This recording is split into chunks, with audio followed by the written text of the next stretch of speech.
14 महीनों में दूसरी बार दिल्ली चुनावों की तरफ बढ़ रही है। इस मौके पर एबीपी न्यूज हर पार्टी को अपना घोषणा पत्र पेश करने का मंच दे रहा है।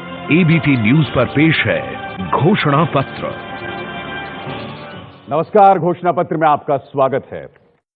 अगर आज से कुछ दिनों पहले मनोज तिवारी के मशवरे को इन्होंने स्वीकार कर लिया होता, प्रस्ताव को इन्होंने स्वीकार कर लिया होता, तो संभवतः कृष्णानगर से ये चुनाव लड़ रहे होते, मगर ये हो ना सका। और सियासत में जैसे कि आप जानते हैं, हर दिन चीजें बदलती हैं। आज घोषणा पत्र में मेरे बीच में आम आदमी पार्टी नेता कहें, समर्थन कहें, मगर काव्य जगत में रॉकस्टार की छवि अख्तियार कर चुके कुमार विश्वास हैं। इससे पहले कि मैं कुमार विश्वास को मंच पर आमंत्रित करूं और उनसे पूछूं कि आखिर क्यों जनता आम आदमी पार्टी में विश्वास करे, आइए कुमार विश्वास के अब तक की राजनीतिक करियर पर देखते हैं ये रिपोर्ट। कोई दीवाना कहता है, कोई पागल समझता है। अरविंद केजरीवाल 15,000 वोटों से कॉलेज में हिंदी पढ़ाने वाले प्रोफेसर, देश दुनिया के मंचों पर कविताओं का पाठ करने वाले कवि, अन्ना के आंदोलन में मंच संभालने वाले आंदोलनकारी, आम आदमी पार्टी का बड़ा और चर्चित चेहरा डॉक्टर कुमार विश्वास। कोई दीवाना कहता है, कोई पागल समझता है। उम्र 44 साल, यूपी के पिलखवा में जन्म, हिंदी साहित्य की पढ़ाई, शिक्षक के तौर पर करियर की शुरुआत, हिंदी के बड़े कवि के तौर पर मशहूर। अन्ना के आंदोलन ने नई पहचान दी, केजरीवाल के साथ आम आदमी पार्टी बनाई। देश ने सबसे पहले कुमार विश्वास को उनकी कविताओं की वजह से जाना। कुमार विश्वास की कविताओं ने मंच पर तो धूम मचाई ही, यूट्यूब और फेसबुक के जरिए इंटरनेट की दुनिया में भी कुमार विश्वास की कविताओं का डंका बजा। कुमार विश्वास की कविताओं ने सोशल मीडिया में ऐसा धमाल मचाया जो शायद ही हिंदुस्तान में किसी कवि ने किया हो। कोई दीवाना कहता है, कोई पागल समझता है। इसी शोहरत के दम पर कुमार विश्वास ने राजनीति में एंट्री ली, लेकिन कुमार विश्वास को बड़ा झटका लोकसभा चुनाव में लगा, जब वो अमेठी में राहुल गांधी के खिलाफ हार गए। कई महीनों की छुट्टी के बाद कुमार विश्वास अब दिल्ली के मैदान में टूट पड़े। कुमार विश्वास को आपने प्रचार की बड़ी जिम्मेदारी सौंपी है। कुमार विश्वास के सामने फिलहाल एक ही मकसद है, आम आदमी पार्टी को फिर से दिल्ली की सत्ता के सिंहासन तक पहुंचाना। 5 साल एक पंक्ति का अंतर है किरण बेदी में और अरविंद केजरीवाल। अरविंद केजरीवाल ने रामलीला मैदान के जन लोकपाल के कारण सीएम की कुर्सी छोड़ दी और किरण बेदी ने सीएम की कुर्सी के लालच में जन लोकपाल छोड़ दिया। केवल एक पंक्ति। और आज मेरे बीच में आम आदमी पार्टी का ये दीवाना, ये पागल मौजूद है। आइए कुमार विश्वास मंच पर आएं और आपके जरिए मैं जानना चाहूंगा कि दिल्ली की जनता क्यों आम आदमी पार्टी में विश्वास करे। और आपका वक्त शुरू होता है सर। आप सब देश का मिजाज और देश की संप्रेषणीयता की धुरी जो यहाँ पर बैठे हुए हैं, आप सबको प्रणाम। और एबीपी के माध्यम से जो दिल्ली और दिल्ली से दूरस्थ जगहों पर जो लोग इस कार्यक्रम को देख रहे हैं, उनको भी प्रणाम। ये दुर्भाग्य है कि देश की राजनीति ने चुनाव को राजनीति बना दिया है, जो कि मुझ जैसे नए व्यक्ति का मानना यह है कि चुनाव राजनीति का एक हिस्सा है। राजनीति एक सतत प्रक्रिया है जो उस समाज को नियमित करती है, जिस समाज के अंतिम आदमी, वंचित आदमी तक उसका हक पहुंचना, जिसकी जिम्मेदारी बनती है।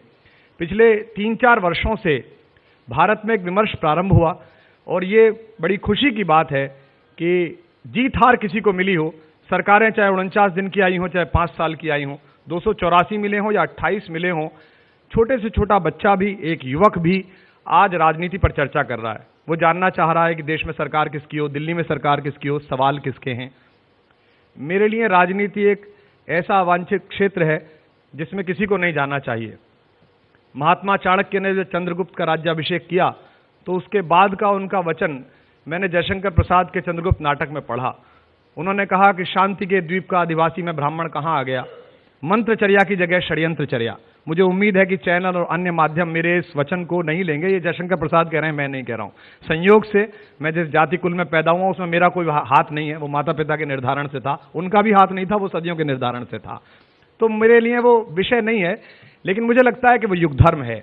जब जब राजनीति अपनी मूल अवधारणा के पथ से अविचलित हो आगे जाए तो हमको आगे बढ़कर उसे संभालना चाहिए, उसमें अपना योगदान देना चाहिए, अपनी बात कहनी चाहिए।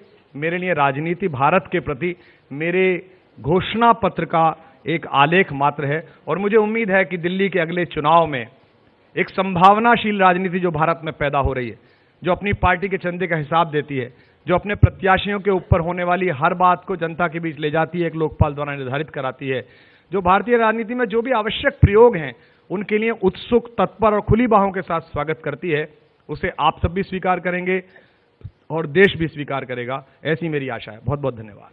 बहुत बहुत शुक्रिया कुमार, स्थान ग्रहित करें और ये इस माइक का जरूर इस्तेमाल कीजिएगा। तो अब शुरू होता है कुमार विश्वास से सवालों का सिलसिला और आइए पहला सवाल क्या है देखते हैं। दिल्ली में केजरीवाल, केंद्र में मोदी का नारा क्यों? मैं वो दिन देखना चाहता हूं जब केंद्र में कांग्रेस मुक्त भारत का सपना देखने वाले नरेंद्र मोदी लेड गवर्नमेंट चल रही हो और राज्य में करप्शन मुक्त भारत का सपना देखने वाले अरविंद केजरीवाल की लेड गवर्नमेंट चल रही हो। तो कम से कम राजनीति में एक स्वस्थ प्रतिस्पर्धा पैदा हो, 10 साल के कांग्रेसी कलंक से ये भारत निकले। और मैं सारे राष्ट्रवादियों से जो भारत को सोचते हैं उनसे भी अपील करता हूं कि इन दोनों प्रयोगों को स्वीकार करिए। कुमार, कहने को ये पुराना बयान है आपका, मगर अभी भी कुछ बदला नहीं है। क्या आप मानते हैं कि प्रधानमंत्री नरेंद्र मोदी इस देश के लिए बेहतरीन विकल्प हैं, खासकर जिस तरह से उनकी कूटनीतिक उपलब्धि पिछले 3 दिनों में सामने उभर कर आई, जिस तरह से जनधन योजना पर जिस तरह से निर्णायक तथाकथित निर्णायक फैसले वो करते नजर आ रहे हैं, क्या आपको लगता है प्रधानमंत्री नरेंद्र मोदी इस देश के लिए बेहतरीन विकल्प हैं? अभी सर, एक तो इकबाल का एक शेर है कि जमहूरियत वो तर्ज हुकूमत है कि जिसमें बंदों को गिना जाता है, तोला नहीं जाता। 31% मतदान लेकर नरेंद्र मोदी देश के प्रधानमंत्री हैं। तो वो भाजपा के प्रधानमंत्री नहीं है, वो मेरे प्रधानमंत्री हैं। और एक लोकतांत्रिक नागरिक की तरह मैं चाहूंगा कि किसी भी आपदा में जब तक कि मेरे देश के खिलाफ ना हो वो षड्यंत्र उनकी पार्टी की ओर से, कोई ऐसी स्थिति ना हो कि उनको पूरा समय ना मिले, अपनी बात कहने का पूरा अवसर ना दिया जाए। तो अगर वो 5 वर्ष तक शासन को चलाएंगे तो उसमें मैं नियामक नहीं हूं, मैंने वोट नहीं दी उनको। मैं गाजियाबाद आया था वोट देने के लिए, मैंने उनके प्रत्याशी को वोट नहीं दी, मैंने अपने प्रत्याशी को वोट दी। लेकिन जब वो केंद्र में हैं ही तो क्यों ना हम एक प्रतिस्पर्धात्मक राजनीति तैयार करें जिसमें करप्शन फ्री भारत का नारा देने वाली आम आदमी पार्टी हो और कांग्रेस मुक्त नारा। कांग्रेस मुक्त कैसे? उनके 80 सांसद जो पहले लड़े थे वो अपने यहां ले लिए, कृष्णा तीरथ जी को अपने तीर्थ में ले लिया सरकार से पहले, आदरणीय जगदंबिका पाल जी, यादव साहब पटना वाले, इन सबको अंदर ले लिया, कांग्रेस मुक्त हो गई। सारे कांग्रेसियों को भाजपा में ले लो, कांग्रेस मुक्त हो गया। तो मैं चाहता हूं कि कम से कम ये जो एक तुलनात्मक अध्ययन है ये भारत की राजनीति देखे तो इसमें क्या गलत हो जाएगा? कुमार, सवाल मेरा ये नहीं था, सवाल मेरा था प्रधानमंत्री मोदी के बारे में। चलिए, आप तारीफ नहीं करना चाह रहे हैं, मजबूरी आपकी, मगर कई मुद्दों पर प्रधानमंत्री की खामोशी, चाहे घर वापसी के ऊपर हो, चाहे कुछ धर्मों के संगठन उनके ठिकानों पर हो रहे हमलों के ऊपर हो, मैं कभी भी कुमार विश्वास को इस मुद्दे पर टिप्पणी करते नहीं देखता। मैं ट्विटर के उनकी टाइमलाइन पर उनको भक्तों का चालीसा करता हुआ देखता हूं, मगर कभी भी भक्तों के भगवान पर आपकी टिप्पणी नहीं देखता हूं। मैं एक बात कहना चाहता हूं, जब जापान प्रधानमंत्री गए तो आपने खबर दिखाई कि मैंने कहा कि जापान अच्छा मूव है। सियाचिन दिवाली के दिन गए, मैंने कहा बहुत अच्छा मूव है, हिंदुस्तानी सिंह सूरमाओं के बीच प्राइम मिनिस्टर का जाना।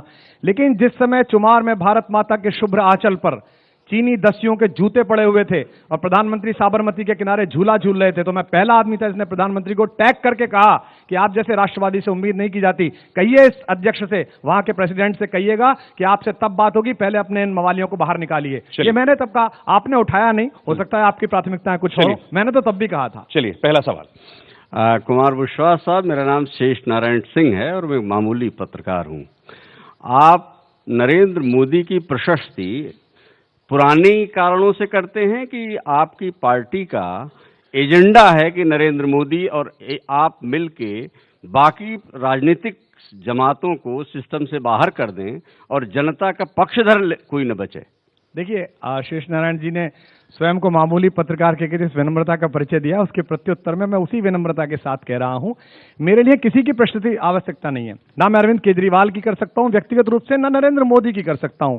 मैं फिर कह रहा हूं, ये बार बार जो कहा जाता है भाजपा सरकार, भाजपा के प्रधानमंत्री, यहां पुराने लोग बैठे हैं। पंडित जवाहरलाल नेहरू ने जब पहली कैबिनेट बनाई तो उसमें ऐसे ऐसे लोगों को रखा जो उनके ध्रुव विरोधी थे। श्यामा प्रसाद मुखर्जी को कश्मीर मामलों का मंत्रालय दिया। अंबेडकर जो उनके खिलाफ लगातार लिखते थे, उन्हें मंत्रालय में लिया। और यूनाइटेड नेशंस में जब भारत का पक्ष रखने की बात थी पाकिस्तान विजय के बाद, तो श्रीमती इंदिरा गांधी ने अपने पक्ष के किसी सांसद पर भरोसा नहीं किया। उस समय के सबसे वाकपटु सांसद अटल बिहारी वाजपेयी से कहा कि आप बात कहकर आइए। राजनीति में यह सोच लेना कि जो सामने खड़ा हुआ है वो बिल्कुल विरोधी है, वो बिल्कुल खराब है, उसमें सारी कमियां, ये भी गलत है। पर मैं एक नागरिक होने के नाते, कवि होने के नाते, एक राजनेता होने के नाते, कार्यकर्ता होने के नाते अपनी सरकार पर दैनिक दृष्टि रखता हूं। अगर वो सही करेंगे तो उसे सही बोलूंगा, न केवल अपनी सरकार पर, आम आदमी पार्टी पर रखता हूं। ये लच्छेदार भाषण और शब्दों के खेल से बाहर आइए। आप सीधी सीधी बताइए, यदि केंद्र में मोदी की सरकार अच्छा काम कर रही है तो क्यों नहीं भाजपा की सरकार दिल्ली में हो? दोनों सरकार एक ही पार्टी की होगी तो कहीं ना कहीं समन्वय बनेगा। जब ये बात आप बोलते हैं कि केंद्र में मोदी और यहाँ पे केजरीवाल, तो ये अलग अलग प्रयोग क्यों करते हैं? ये प्रयोग करके आप इस दिल्ली की जनता को क्यों रगड़ रहे हैं? दो बातें अशोक जी ने कहा है। एक तो उन्होंने ये कहा है कि केंद्र में जब अच्छा काम कर रही है, किसने कह दिया अच्छा काम कर रही है? जब जब अच्छा काम कर रही है अच्छा बोल रहे हैं, लेकिन हमसे कहा था विकास पैदा होगा। साक्षी महाराज कह रहे हैं 4 बच्चे पैदा करो, हमने कहा इनमें कौन सा? आप ही कह रहे हैं कि थोड़ा टाइम देना पड़ेगा उसको, 9 महीने में तो विकास होगा नहीं। तो एक दिन में तो सवाल ये है कि जब आप कहते हो कि या तो आप ये कहो कि हमको यहाँ इसलिए आना है कि हमको एक दिन दिल्ली की सरकार भी उखाड़नी है, मोदी जी काम नहीं कर रहे। नहीं, देखिए, आप ये नहीं कह सकते कि बिल्कुल काम नहीं कर रहे हैं, सब काम कर रहे हैं। जब गलत करेंगे, जब साक्षी महाराज के बयान पर उनका मौन है तो मुझे दुखता है, योगी आदित्यनाथ के बयान पर मौन हो जाते हैं तो दुखता है। प्रधानमंत्री ने यह कहा साध्वी जी के बारे में कि वे दलित हैं, गांव से आती हैं, इसलिए ऐसा बोल दिया। इसके माध्यम से वो क्या कहना चाहते हैं? क्या देश के दलित वो भाषा बोलते हैं राम जादव और आराम जादव वाली? हमारे दलित मित्र तो नहीं बोलते। तो उस पर टिप्पणी करेंगे कि नहीं करेंगे? या कह देंगे बहुत अच्छा काम कर रहे हैं, ओबामा का दौरा बहुत अच्छा रहा? गलत होगा तो गलत बोलेंगे, अपनी पार्टी में होगा तो भी बोलेंगे, उनकी पार्टी में होगा तो भी बोलेंगे। ये नारा जो आपका था केंद्र में मोदी और राज्य में, मेरा नारा नहीं था, आपकी पार्टी का, आप ही का नारा है। बिल्कुल नारा नहीं था। आपकी पार्टी का भी नहीं है? तो आ गए हम, आपकी पार्टी का भी नहीं है? नहीं, केंद्र में मोदी, आपका राज्य में दिल्ली में केजरीवाल, आपका भी नारा नहीं है, पार्टी का भी नहीं है। केंद्र में मोदी है ही, मैं उसमें क्या करूंगा? ये पहले से है, यही तो मैं कह रहा हूं आपको कि ये पिछले चुनाव से चला आ रहा है और इसकी वजह से जो पागल आदमी था एक कुमार विश्वास, उसको जीतते जीतते हार गया वो। और बाद में अब जब स्थितियां हैं ऐसी, तो ऐसे नारों पर जिस पे विश्वास ही नहीं हो रहा है और बाकी और चीजें गड़बड़ा रही हैं, तो कैसे दिल्ली की जनता विश्वास करे कि केंद्र में मोदी और दिल्ली में केजरीवाल? देखिए, ये नारा जो जब चुपकाया जा रहा है, इसमें केंद्र में मोदी एक शाश्वत सत्य है कि वो हैं ही, उसमें मैं कुछ नहीं कर सकता। लोकसभा चुनाव हो चुके, हम लोग हार चुके, हमने सब जगह लड़ा, 4 सीटें मिली, हम खुद हार गए। लेकिन राज्य में उन 49 दिनों में जो जो वादे किए वो जिस तरह पूरे गए, और एक पार्टी जो उन्हीं मुद्दों पर टिकी हुई है जो रामलीला मैदान में उठे थे, उसी जन लोकपाल के ड्राफ्ट की वजह से उसने कुर्सी छोड़ी अरविंद केजरीवाल ने। और सत्ता में आने के बाद पहला प्रस्ताव वही पास किया जाएगा। खामोश हो गए वो जन लोकपाल, उसके बाद मैं कभी नहीं सुना मैंने, मतलब वो जन लोकपाल को ही आपने स्वर्गवासी कर दिया। आप समझिए, और मैं आपके सामने घोषणा कर रहा हूं, अगर सत्ता आने के बाद पहले सत्र में अरविंद केजरीवाल और उनकी लेड गवर्नमेंट ने वही जन लोकपाल बिल दोबारा ना रखा बहुमत पाने के लिए, तो मैं आप ही के चैनल पर आकर सबसे पहले उनके खिलाफ बयान दूंगा, अपनी पार्टी में उनके खिलाफ आवाज। अहम बात आपने कही कि मोदी और केजरीवाल दोनों को साथ सपोर्ट करके क्या आप पॉलिटिक्स से नीतियों की विदाई कर रहे हैं? और अगर इस किस्म की पॉलिटिक्स हो रही है, या नाम लेके आप कह रहे हैं कि मोदी हैं 5 साल तो रहेंगे, तो मुझे लगता है कि आप मोदी और केजरीवाल की जगह कुमार विश्वास की पब्लिसिटी कर रहे हैं। सबसे ज्यादा चर्चा फिर आप ही पे। नहीं, मोदी जी का वो जो एक बहुत ही मशहूर जुमला है, दोस्ती बनी रहे, लगता है कुमार विश्वास दोस्ती बनी रहे में विश्वास करना चाहते हैं। मुझे आश्चर्य है कि इतने वरेण्य पत्रकार सब लोग उसी प्रश्न को उस तरह क्यों पूछ रहे हैं। मैं बार बार कह रहा हूं कि राजनीतिक असहिष्णुता से काम नहीं चलेगा, आपको दृष्टि रखनी पड़ेगी। मोदी जी का मैंने चयन नहीं किया, मैं बनारस में 2 दिन उनके खिलाफ प्रचार करने के लिए गया, अरविंद केजरीवाल 2 दिन मुझे मिले थे अमेठी के बाद, तो मैं 2 दिन उनके खिलाफ रैली करके आया। तब तक वो भाजपा के प्रत्याशी थे। अब देश के प्रधानमंत्री हैं, अगर गलत करेंगे तो उनके खिलाफ आंदोलन भी हम करेंगे। वो कुछ भी कहते हैं कि नक्सली हैं कि जंगल चले जाएं, हम सड़क पर उतरकर आंदोलन करेंगे। आप बहुत उत्कृष्ट कवि हैं, प्रवक्ता भी हैं और बातें बहुत अच्छी करते हैं।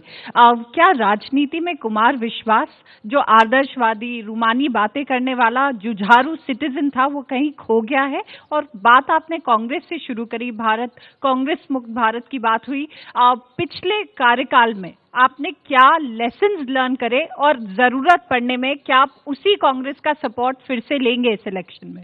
दो सवाल अलग अलग शुभी ने पूछे। पहला सवाल तो उन्होंने पूछा है कि आपने एज ए पर्सन क्या लर्न किया राजनीति में आके। मेरे लिए बहुत कठिन समय है पिछले 3 वर्ष का।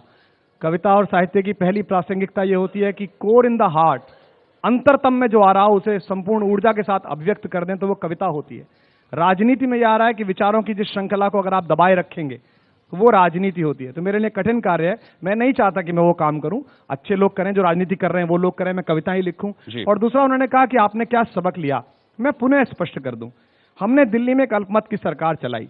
जब जब पत्रकारिता के पोडियम से या हमारे विरोधियों के पोडियम से कहा जाता है कि आपने कांग्रेस के गठबंधन के साथ सरकार चलाई, तो मुझे लगता है कि गठबंधन की सरकार और अल्पमत की सरकार में 2 ही लोग अंतर नहीं समझते। या तो वो राजनीतिक रूप से मूर्ख हैं या समझने के बाद बोल रहे हैं तो राजनीतिक रूप से धूर्त हैं। मुझे लगता है देश की जनता को पता चलना चाहिए, हमने किसी से समर्थन नहीं लिया, हमने मुद्दा आधारित अल्पमत की सरकार चलाई।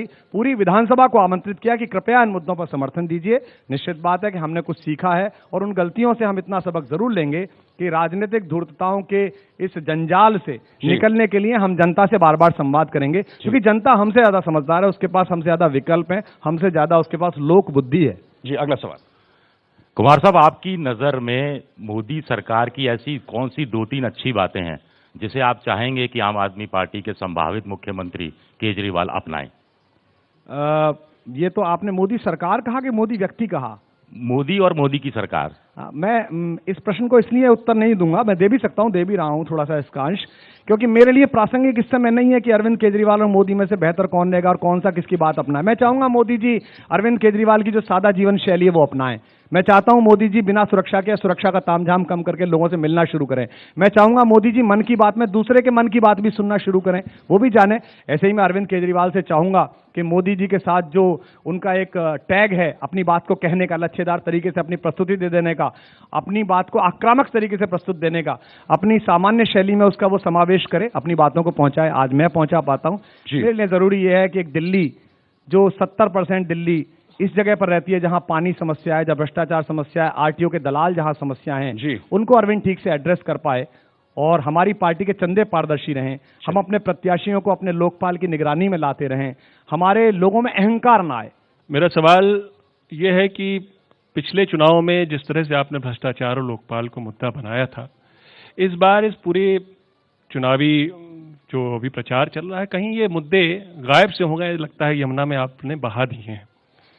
नहीं प्रभात जी, पहला और ये मुद्दे शायद किरण बेदी ने ले लिए हैं। नहीं, उल्टा हो गया है। किरण बेदी जी ने तो जन लोकपाल का मुद्दा छोड़ दिया है। जैसे अन्ना जी ने कहा कि अब लगता है मुझे ही लोकपाल के लिए आंदोलन करना पड़ेगा, तो मैं पूछना चाहता हूं कौन सा लोकपाल? लोकपाल तो मिल गया ना। रालेगंज सिद्धि में बड़ा जश्न हुआ था, लोग नाच रहे थे। एक कान में जनरल वीके सिंह, एक कान में किरण बेदी, एक मंत्री बन गए, एक मुख्यमंत्री बनने की प्रत्याशा में है। तो जब पास हो गया तो अब क्या करना है? हो तो गया पास, मिल तो गया। जो जन लोकपाल था, जो सीबीआई स्वतंत्रता की बात थी, क्या एबीपी के दर्शक 3 साल पहले के वो विजुअल भूल गए क्या? हमारे क्या सवाल है किरण जी से? सीबीआई, इंडिपेंडेंट सीबीआई, इससे नीचे कुछ नहीं। हम भी बोलते थे, हम भी ताली बजाते थे, हमारी बहनें बड़ी अच्छी बातें कह रही हैं। कहां गई इंडिपेंडेंट सीबीआई? हो गई। सुप्रीम कोर्ट कह रहा है कि तोता है। जो सीबीआई कहते थे पहले नरेंद्र भाई और अमित जी कहते थे हमारे पीछे लगा रखी है, आज अखिलेश यादव और ममता बनर्जी कहती हैं हमारे पीछे लगा रखी है। तो हमने मुद्दा नहीं छोड़ा, मुद्दा वही है। जन लोकपाल पहले सत्र में पास होगा, अगर नहीं होगा तो मैं पहला व्यक्ति हूंगा जो अपनी पार्टी में अपनी सरकार के खिलाफ बयान दूंगा।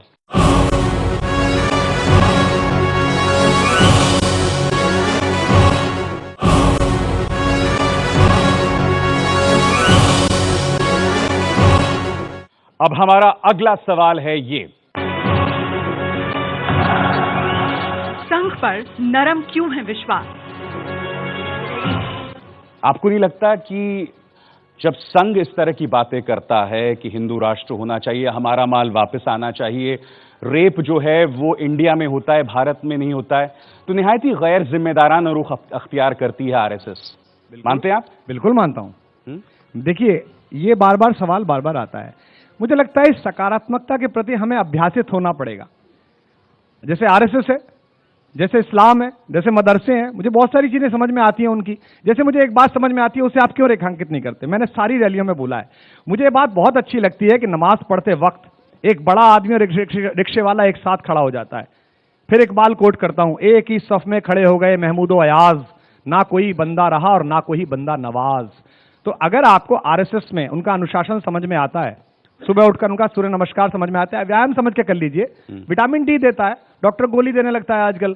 हम कहते हैं कि बड़ा दर्द वर्द हो रहा है, कह रहा डी की कमी हो गई, डॉक्टर साहब ये डी गोली खा लो, इससे अच्छा सुबह उठकर सूर्य नमस्कार कर लो। तो आप उन्होंने थोड़ी करा है। आप कौन सा विटामिन हासिल करने जाते हैं जब आप मोहन भागवत से मिलते हैं? मैं तो आज तक नहीं मिला, मैंने उनको देखा ही नहीं। मुझे आश्चर्य है, मुझे लगता है कि आपको क्लिप लानी चाहिए। मैंने आज तक मोहन भागवत जी को पास से देखा ही नहीं। संघ के बारे में आप पहले ये स्पष्ट करिए, वो संगठन जो घर वापसी की बात करता है, वो संगठन जो जिनका उल्लेख इन्होंने किया विशाल ने, और जो राजनीति में सबसे बड़ा पाखंड ये है जो कहता है कि हम राजनीति से मेरा कोई लेना देना नहीं है, और सारे भाजपा की वैचारिक गंगोत्री बन करके उसके सारे नेताओं के दंड बैठक जो है नागपुर में होती है, दंडवत होता है, उस संघ को क्या आप अपना आदर्श मानते हैं? नंबर एक। और अगर आप आदर्श मानते हैं तो क्या भाजपा जो उसकी एक राजनीतिक पार्टी है, राजनीतिक मोर्चा है, उसके बीच में और आम आदमी पार्टी के बीच में सेतु का काम करेंगे? नहीं विनोद जी, बिल्कुल मैं किसी संगठन को उस तरह का आदर्श नहीं मानता। खास तौर पे जो आपने मुद्दे उठाए हैं वो निहायत खराब है, वो बिल्कुल खराब है। घर वापसी का ये सब लव जिहाद, हम तो बार बार कहते हैं, आप कहते थे व्यवस्था परिवर्तन करेंगे, हम पूछते हैं व्यवस्था का, बोले पहले धर्म परिवर्तन करा लो। और धर्म परिवर्तन करा लो तो एक तरफ हिंदू परिवारों से आई हुई एक अभिनेत्री और एक तरफ एक मुसलमान हमारा बड़ा हीरो, उसके बीच में सेल्फी क्या ले रहे हैं प्रधानमंत्री? ये लव जिहाद वाली फोटो नहीं है क्या उनकी? मैंने सबसे पहले ट्वीट की वो फोटो। तो उन सारे सवालों पे स्पष्ट राय है। मैं उनके तथाकथित हिंदू एजेंडे को एंडोर्स नहीं करता, ना मैं ओवैसी को एंडोर्स करता कि हमें 1 घंटे के लिए जगह दे दो, हम भारत को हिंदू विहीन करा देंगे। ये सब सियासत होती इसलिए कि हम मुख्य मुद्दों से ध्यान भटका लें। और संघ का ये जो फार्स है, संघ का ये जो छद्म है कि हमारा राजनीति से कोई मतलब नहीं, ये भी बड़ा गलत है। अगर राजनीति से आपका मतलब है तो आ जाइए। हमने किरण जी से भी यही कहा था। किरण जी और एक हमारे अंग्रेजी के लेखक है, वो भी बहुत बड़े भगत है प्रधानमंत्री के, वो 24 घंटे यही करते रहते हैं, सीधे आइए ना, मेरी तरह आइए। मुझे कोई सरकार नहीं बुलाती, मुझे किसी सरकार निमंत्रण में नहीं बुलाया जाता, बल्कि मेरे नाम कटाए जाते हैं जहां जहां पॉलिटिकल पार्टियां जिस जिस उत्सव में हैं। मैं एबीपी में पहली बार बता रहा हूं, मैं पिछले साल यूएस टूर में गया, एक शहर नया शहर था, 700 लोगों का हॉल था। मैं उतरा, मेरे आयोजक ने कहा जी ऑल सोल होल्ड है, पूरा सारा बिक गया, सब सोल्ड है। मैं पहुंचा तो वहां 15 आदमी। तो मैंने कहा क्या हुआ? बोले साहब फला पटेल जी हैं, अभी अभी पता चला है उन्होंने आपके शो के 650 टिकट पहले खरीद लिए फ्लॉप कराने के लिए। मैंने कहा कैसे अजीब आदमी, मुझे तो मेरा पूरा पारिश्रमिक मिला, फ्लॉप क्या हो गया? मैं तो 5 लोगों को भी सुनाऊंगा और 5000 लोगों को भी सुनाऊंगा। मैं संघ के भारत विभाजन के एजेंडे को एंडोर्स नहीं करता। आज ओबामा ने आकर भारत में ये कहकर कि गांधी से मैंने जीवन लिया है, ऐसा नहीं है। वो अंतर्राष्ट्रीय जगत पर राजनीति करने वाले व्यक्ति हैं ओबामा। भारत की सामरिक समस्याएं और आर्थिक समस्याएं और दैनिक समस्याएं उन्हें पता है। उन्हें पता है कि इस देश में गोडसे का मंदिर बनाने वाले लोग काम कर रहे हैं। उन्हें पता है कि एक सांसद ये कह रहा है गोडसे राष्ट्रभक्ता। इसी ने उसने प्रधानमंत्री के सामने खड़े होकर कहा गांधी पर चलो तो बचोगे, नहीं तो नहीं बचोगे। अमेरिका भी नहीं बचा पाएगा, रूस भी नहीं बचा पाएगा, आपका गांधी आपको बचाएगा, आपका गौतम आपको बचाएगा। मोदी से आपका इश्क जग जाहिर है वो एक अलग बात है, लेकिन आज आप जिस लिबास में आए हैं ये बहुत कुछ पैगाम दे रहा है कि शर्ट आपने भाजपा के झंडे की पहन रखी है और जबान पर आप आम आदमी का भाषण दे रहे हैं। ये समझ में नहीं आया हमारे। नहीं देखिए, मेरा तो इश्क आपसे भी जग जाहिर है, मैं आपसे भी मिलता रहता हूँ और मेरा इश्क जो है वो उन लोगों से भी जग जाहिर है जो इस्लाम की सरपरस्ती करते हैं। मैं बार बार कह रहा हूँ, मुझे मोदी से इस कारण घृणा नहीं है कि वो भारतीय जनता पार्टी में, मुझे किसी से घृणा नहीं है। 125 करोड़ लोगों की बात करते हैं तो मैं उस राष्ट्रीय बोझ को भी सम्मिलित करता हूं जिसे चुनौती देने में अमेठी गया था। उसे डिलीट करके आप भारत नहीं चला सकते, आपको सबसे बात करनी पड़ेगी। इसीलिए प्रधानमंत्री से इस बात की नाराजगी रही कि उन्होंने रामलीला मैदान में यह क्यों कहा कि जो आंदोलन करते हैं वो जंगल चले जाएं। जंगल तो बड़ी पवित्र जगह है। दशरथ के बेटे तब तक श्री राम थे जब तक अवध में थे, जंगल से लौट के आए तो मर्यादा पुरुषोत्तम राम बने। ये लोग भूल गए होंगे शायद। रोज बोल रहा हूं इसको, रोज इस पर तालियां बजती हैं, लोग जनता साथ हो रही है। और मेरा प्रयोग आम आदमी पार्टी इसीलिए करती है कि भारतीय जनता पार्टी और आरएसएस के वे समर्थक, वे फैन सिटर जिनको इनके इस छद्म का आभास नहीं है कि छद्म राष्ट्रवाद क्या है, उसे तोड़ने के लिए कुमार विश्वास भेजा जाए और मैं उसे परिवर्तित करने में काफी कामयाब हुआ हूं। पिछले 15 दिन से प्रचार में हूं और मुझे उम्मीद है 15 दिन में काफी फिजा बदली है। बात यह है कि आपकी अगर राजनीति देखें और जिस तरह से आप राजनीति करते हैं उसको देखें करीब से, तो आप एक कुछ संभावनाएं टटोलते नजर आते हैं, या और इसको खोल के कहा जाए तो आप कुछ सौदेबाजी सी में लगे रहते हैं। आप कभी ऑफ कभी ऑन हो जाते हैं, और जब आप ऑफ हो जाते हैं तो लगता है कि आप कुछ कर रहे हैं, फिर आप देखते हैं कि इधर संभावना बनी तो आप इधर टहल के चले आते हैं। जी, आप अमेठी गए जहां मेरी आपसे बात हुई, आपने कहा कि मैं हार भी जाऊंगा तो मैं यहां रहूंगा, मैंने घर ले लिया है। जी, आप उसकी बात कभी करते नहीं नजर आते। जी, क्या कुमार विश्वास उस पार्टी में हैं जिस पर भगोड़ा का टैग है, तो वो भी कुछ भगोड़ा होने की कोशिश करते हैं या भगोड़ा हैं? भगोड़ा प्लस अवसरवादिता। कैसे आप पर विश्वास करें, कैसे आप जो कह रहे हैं उस पर विश्वास करें? दो सवाल हैं दिबांग जी के। पहला सवाल तो यह है कि आप ऑन ऑफ क्यों होते हैं। दिबांग जी, मेरा दुर्भाग्य है कि ना तो मेरे पिताजी प्रधानमंत्री रहे, ना मेरी दादी प्रधानमंत्री थी, ना मेरे किसी भाई का बिजली का मीटर लगाने की फैक्ट्री है। एक नौकरी थी विश्वविद्यालय में, उसके प्रबंध तंत्र के अध्यक्ष कांग्रेस के एक बड़े नेता थे, उन्होंने बड़ा परेशान किया तो मैंने वो नौकरी छोड़ दी। अब मुझे अपना काम करने के लिए कवि सम्मेलन भी करने पड़ते हैं, शोज भी करने पड़ते हैं, चैनल पे ही करता हूँ। इसी चैनल पे किया, चेक दिया इन्होंने, बहुत बहुत आभार इनका। और अभी भी कहीं ना कहीं जाना पड़ेगा, काम तो करना पड़ेगा। अन्यथा देश में बहुत नेताओं को देखता हूँ, 5 साल 10 साल उनकी सरकार नहीं रहती है, वो हर बार डिजाइनर कपड़े पहन के बयान देते नजर आते हैं, ये हो गया ये हो गया। वो फुल टाइम राजनीति करते हैं, कहां से करते हैं किसी को पता नहीं है। तो मैं तो बाकायदा कमा के करता हूं, टैक्स देता हूं। दूसरा, आपने अमेठी का सवाल किया। मैंने आपको कहा था जब आप अमेठी आए थे, मैं हारूं या जीतूं अमेठी नहीं छोड़ूंगा, लेकिन मुझे स्वीकार करने में बिल्कुल भी लज्जा नहीं आनी चाहिए कि ना मैं अमेठी में हारा, ना मैं अमेठी में जीता। अमेठी ने मुझे अस्वीकृत किया, डिस्कार्ड किया।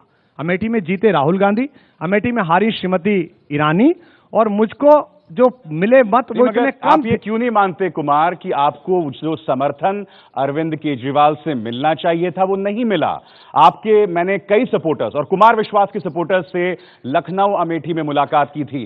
वो कह रहे थे मुझसे कि कुमार विश्वास के दिल में दर्द है कि जिस तरह का समर्थन उन्हें अरविंद केजरीवाल से मिलना चाहिए था नहीं मिला। ये मंच है आज, आप मित्रों के बीच में हैं, बताइए क्यों? क्या अरविंद केजरीवाल ने आपको वैसा समर्थन दिया? एक पहली बात अभिसार, मैं अमेठी में एक पॉलिटिकल स्टेटमेंट देने के लिए पार्टी द्वारा भेजा गया था, वंशवाद के खिलाफ, कांग्रेस के खिलाफ, जिसको लोग खाली छोड़ देते हैं उसका रास्ता रोकने के लिए। जहां तक अरविंद केजरीवाल या पार्टी के किसी दूसरे व्यक्ति के समर्थन या ना देने का सवाल है, मैं इस आंदोलन में अरविंद केजरीवाल की वजह से नहीं हूं, मैं अपनी वजह से हूं। अन्यथा जो सवाल बार बार दो उठे हैं, मोदी जी से मित्रता, ये सब बातें, ज्यादा बेहतर होता कि मैं उधर होता। अगर मुझे केवल राजनीति करनी होती, जिस दिन अरविंद केजरीवाल और आम आदमी पार्टी उन सवालों को छोड़ देंगे जिसके बारे में सवाल नहीं था कुमार। देखिए, आप वही किरण बेदी वाली स्ट्रैटेजी अपना रहे हैं, आप सवाल से बच रहे हैं। सवाल यह था कि क्या अरविंद केजरीवाल और आम आदमी पार्टी के रवैये से कुमार विश्वास के दिल में दर्द है, जो समर्थन मिलना चाहिए था अमेठी में, जिसकी वजह से अमेठी का वक्फा है और आज है आपका मोह भंग हो चुका है आम आदमी पार्टी से। यह मंच है बोलने का आपके पास। मेरा मोह भंग उन सवालों से नहीं हुआ जो सवाल पहले दिन उठाए गए थे। संयोग से उन सवालों को आम आदमी पार्टी और अरविंद केजरीवाल इंडोर्स कर रहे हैं। जिस दिन उन सवालों को छोड़ देंगे, ट्रांसपेरेंट फंडिंग, अपने प्रत्याशियों का चयन, जन लोकपाल, इंडिपेंडेंट सीबीआई, आरटीआई के नीचे आना, उस दिन मेरा मोह भंग हो सकता है पार्टी से। फिर भी मेरे सवाल को टाल रहे हैं, चलिए फिर मेरे सवाल को टाल रहे हैं, मैं अगला सवाल लेता हूं। चलिए कुमार, मैं अनिल आनंद हूं, पत्रकार। मैं दिबांग के प्रश्न को और आगे बढ़ाना चाहता हूं। मेरा बड़ा मुख्तसर सा क्वेश्चन है कि आप पॉलिटिक्स में भी हैं, आप राजनेता पहले हैं या शायर? ये सवाल मैं इसलिए पूछ रहा हूं कि फ्लिप फ्लॉप जो दिबांग ने कहा, आपने बहुत फ्लिप फ्लॉप किया, खासकर लोकसभा इलेक्शन के बाद। अचानक पता चला कि आपने मुंबई का रुख कर लिया, आपको करोड़ों रुपए का कोई कॉन्ट्रैक्ट मिल गया। बुरी बात नहीं है प्रोफेशन को परस्यू करना, लेकिन जिस आदमी की छत्र छाया में आप लोग बढ़ के आगे निकले हैं, अन्ना जी तो बेचारे शायद एक वक्त खाना खा के गांव में रह रहे हैं, तो आप क्या इतनी कुर्बानी नहीं दे सकते थे कि आपको मुंबई का वो सफर याद आ गया या करियर अब आपको याद आ गया? हालांकि आप पहले भी समक्ष हैं, फाइनेंशियल तौर पे भी आप अच्छे हैं, तो कहीं आपकी कमिटमेंट में कमी नजर आ रही है। क्या आप आम आदमी पार्टी के साथ खड़े नजर आएंगे भी कि नहीं आने वाले वक्त में? मैं दिबांग जी कह रहे हैं ईमानदारी से जवाब दिए। मुझे उम्मीद है कि अभी तक कोई बेईमानी नहीं लगी होगी। जो आनंद साहब ने बात कही है, बंबई से अगर कोई ऑफर आया तो ऑफर देना उनका काम है। उन्होंने कहा कि आ जाइए इस बड़े शो में, जो भी बड़ा शो चलता है कलर्स पे, एक चैनल पे चलता है, उसको मैंने अस्वीकार किया अपनी नीतियों की वजह से, और ये कहा कि ये काम अगर आप कर दें, शहीद विधवाओं के फंड में पैसा मेरा वाला दे दें और थोड़ा और दे दें, तो मैं आ जाऊंगा। जहां तक आपने कहा कि पूर्णकालिक राजनीति आप क्यों नहीं कर सकते हैं, मैं अभी इसके लिए तैयार नहीं हूं। हो सकता है ये बहुत ओछापन लगे, हो सकता है छोटापन लगे। मैं बहुत सामान्य मध्यम वर्गीय परिवार से आया हूं। मेरी प्राथमिकता मेरे छोटे छोटे बच्चे भी हैं, मेरी प्राथमिकता मेरा परिवार भी है। तो मुझे उतना तो कमाना ही पड़ेगा जिससे मेरा घर चले।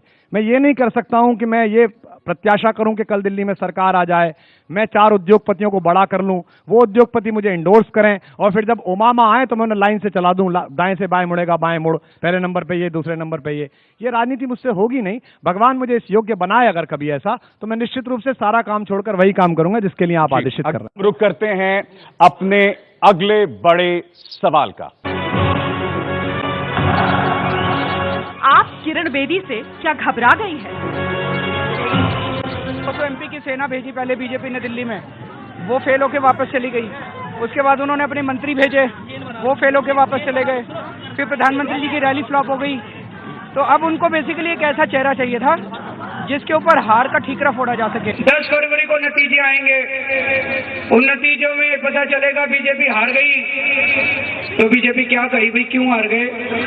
तो अब ये किरण बेदी जी को लाए हैं, कहेंगे किरण ने हरा दिया। किरण बेदी, उनके सिर पे ठीकरा फोड़ने के लिए भाई किरण बेदी जी ने हरा दिया। अब ये किरण बेदी जी को लाए हैं। ओबामा का नाम क्यों इस्तेमाल करना पड़ रहा है किरण बेदी को?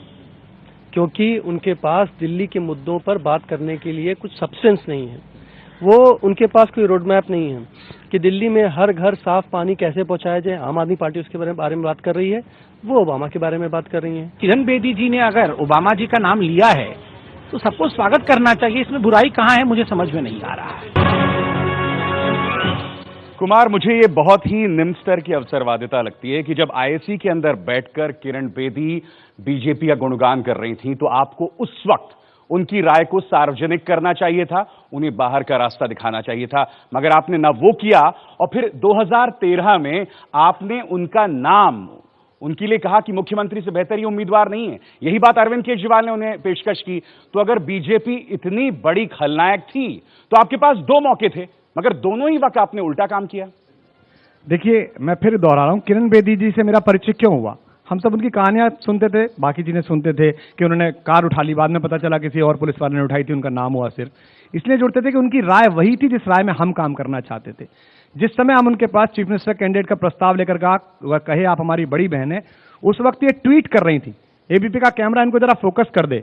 उन्होंने कहा था BJP does not want debate on Coalgate in LS, Congress did not want in RS, recall mister Shukla's instruction, what does it all mean, protecting timing for mister Vadra becoming urban minister, oh if and when BJP comes to power, Nitin Gadkari for corporate office of affairs. वो ऐसी बातें कर रही थी। वो भाजपा कांग्रेस की उन्हीं नीतियों पर सवाल उठा रही थी जिन नीतियों को लेकर यह आंदोलन शुरू हुआ था। वो कह रही थी कि जो पार्टी आरटीआई में पारदर्शिता नहीं लाती उनको वोट देना देश से गद्दारी है। वो वही भाषण जिसको मैं दोहरा रहा हूं, इंडिपेंडेंट सीबीआई बिल्कुल इंडिपेंडेंट चाहिए, वो बार बार बोल रही थी। तो हमारा मुद्दा एक था, आज बोलने लगे दोबारा। मैं आज आपके सामने कह रहा हूं, अभी लोकपाल जन लोकपाल तो पास नहीं हो सकता, वो उन्होंने जो करा लिया, चूंकि सदन बैठने पड़ेंगे। 3 काम वो ऑर्डिनेंस से करा सकती है, एक अपनी पार्टी में अपने निजी ऑर्डिनेंस से और 2 सरकार से। पहला काम, जैसे योजना आयोग भंग किया है, ऐसे अपने 3000 में से 2500 करोड़ का चंदा जो अज्ञात स्रोतों से आया है उसे शहीद सैनिक विधवा कोष में या प्रधानमंत्री सहायता कोष में दे दें। नंबर 2, उन्होंने ट्वीट किया कि जिनके ऊपर मुकदमे चल रहे हैं ऐसे लोगों को वोट देना देश से गद्दारी है। उन्होंने ट्वीट किया है। उनकी पार्टी में, जिसमें आज वो गई हैं 48 घंटे पहले जो चीफ मिनिस्टर बनी हो, उस पार्टी में जिनके ऊपर मुकदमे चल रहे हो 302, 307 बलात्कार के, उन्हें पार्टी से निकलवा दें। 2 काम। और तीसरा, एक ऑर्डिनेंस से सीबीआई वो करा दें जो वो चाहती थी। मैं कल उत्तम नगर में उनका प्रचार करने के लिए आ जाऊंगा, ये करा दीजिए कृष्णानगर में, इतना ही काम करा दीजिए। हम उनके साथ इसलिए थे क्योंकि वो मुद्दों के साथ थी। वो सीएम की पोस्ट देखकर इन मुद्दों को छोड़कर चली गई। मेरा नाम शिव शक्ति है। पिछले 1 वर्ष में आपकी जो आम आदमी पार्टी है वो भरती हुई पार्टी से बिखरती हुई पार्टी बन गई और आपकी पार्टी में पूरी तरह से अलोकतांत्रिक पार्टी बन गई। अपना परिचय भी दे दीजिए। मैं शिव शक्ति कमल संदेश का कार्यकारी संपादक। अगली बात बहुत महत्वपूर्ण है कि भारतीय जनता पार्टी के मुखपत्र के संपादक हैं। इतना क्यों छिपा रहे हैं? जरा शक्ति के साथ कहिए, हिम्मत के साथ। डर क्यों रहे? पूछा तो मैं बता रहा हूँ। डरते क्यों हैं? कमल संदेश का कार्यकारी संपादक हूं, इसलिए सवाल पूछ रहा हूं। इसलिए सीना तान के क्वेश्चन कर रहा हूं आपसे। पिछले एक वर्ष में आपकी पार्टी उभरती हुई पार्टी थी, अब पूरी तरह बिखरती हुई पार्टी थी। पार्टी पूरी तरह से लोकतांत्रिक हो गई।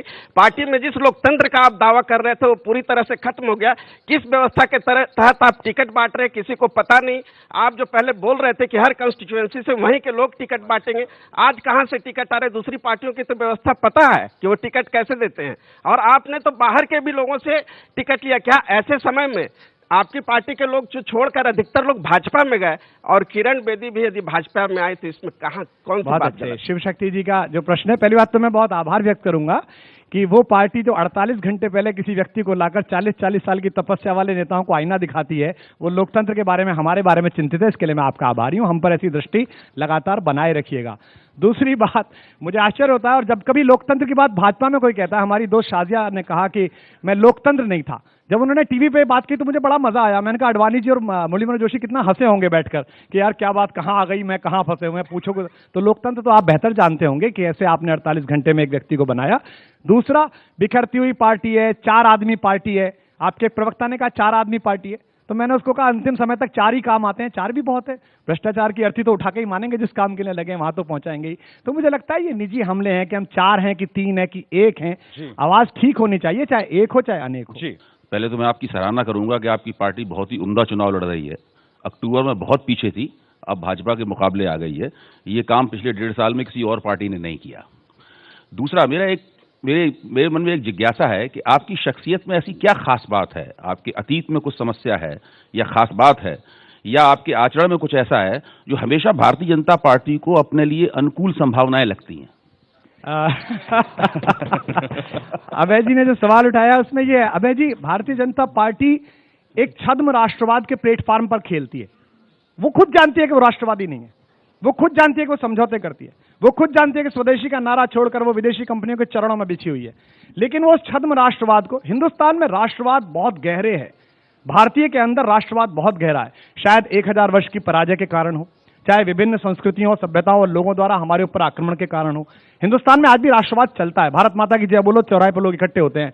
तो भाजपा को लगातार खतरा और स्नेह दोनों बने रहते हैं कि यार इस पार्टी में ये एक व्यक्ति ऐसा है जो हमारे उन्हीं मर्मस्थल पर प्रहार करता है जो छद्म हमारा है। तो अगर ये हमारी तरफ आ जाए तो 2 बातें हो जाएंगी। एक तो हमारी जो फार्स है इसकी ताकत बढ़ जाएगी, जितने बकर हमें एक बकर और मिल जाएगा, एक और प्रलाप करने वाला मिल जाएगा हमारे साथ खड़े होकर। और दूसरा, उन्हें डर लगता है कि अगर ये उधर रहा तो ये हमारी छद्म राष्ट्रवादिता की पोल खोलता रहेगा। जो शिवजी हमारे साथी बैठे हैं, जहां हुए बलिदान मुखर्जी वो कश्मीर हमारा है। जनसंघ ने बाकायदा एक्यूज किया शेख अब्दुल्ला को उस षड्यंत्र की रचना के लिए जिसके लिए श्यामा प्रसाद मुखर्जी का बलिदान हुआ, और उन्हीं के लड़के के साथ सरकार बनाई, और आज उन्हीं के लड़के के चरणों में गिर जाने के लिए दोबारा इनका राष्ट्रवाद तैयार है। तो इनका जो छद्म राष्ट्रवाद है इसको हम बार बार खोलते रहते हैं, इससे डरते रहते हैं। तो इनको लगता है या तो ले लो, खरीद लो, या चुप कर दो। मैं आपसे जानना चाह रहा था कि कुमार विश्वास एक नेता के तौर पर किरण जी को कैसे देखता है, और कुमार विश्वास एक कवि के रूप में नेता किरण जी को कैसे देखता है? एक नेता के तौर पर मैं किरण जी को भीषण अवसरवादी के रूप में देखता हूं, जिन्होंने अपनी 40 वर्ष की शुचितापूर्ण कमाई एक चीफ मिनिस्टर की कुर्सी की प्रत्याशा में गंवा दी। और कवि के रूप में मुझे उनसे सहानुभूति है कि इतिहास के इस बड़े निर्णायक पथ पर जो उनका विचलन हुआ है वो उन्हें आगे चलकर उन्हें भी भारी पड़ेगा, देश को भी भारी पड़ेगा, उनकी पार्टी को भी भारी पड़ेगा, और मुझे उम्मीद है कि वो उस पथ पर ठीक से वापस लौट कर आएंगे। तो आइए अब हम रुख करते हैं अपने अगले बड़े सवाल का।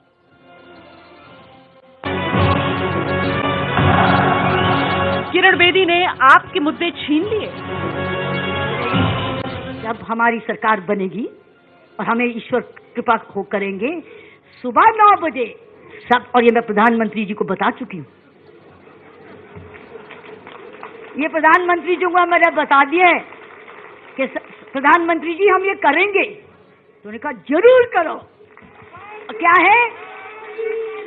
सुबह 9 बजे, सुबह 9 बजे सिर्फ मैं नहीं निकलूंगी किसी थाने या किसी स्कूल में या किसी डिस्पेंसरी में या किसी अस्पताल में। मैं ही नहीं, सारे सेक्रेटरी भी निकलेंगे, तमाम सेक्रेटरी IAS वाले सब निकलेंगे।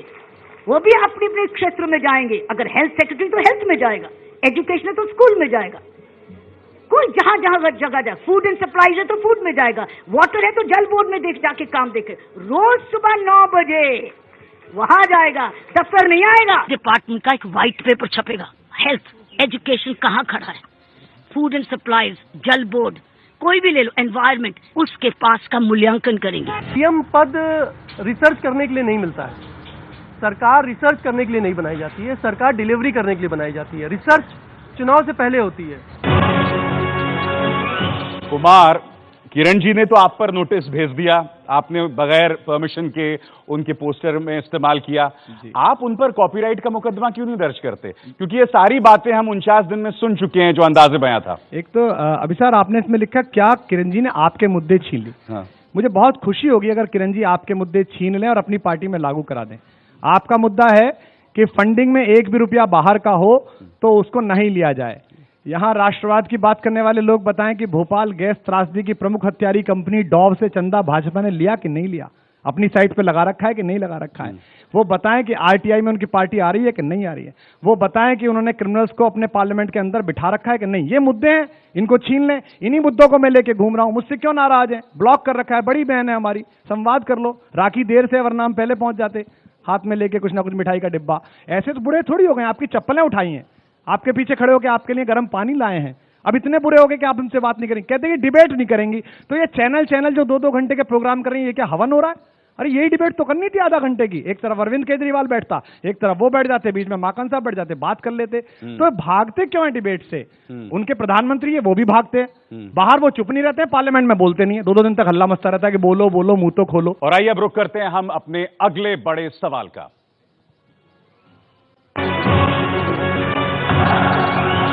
केजरीवाल पर फिर से भरोसा क्यों करें?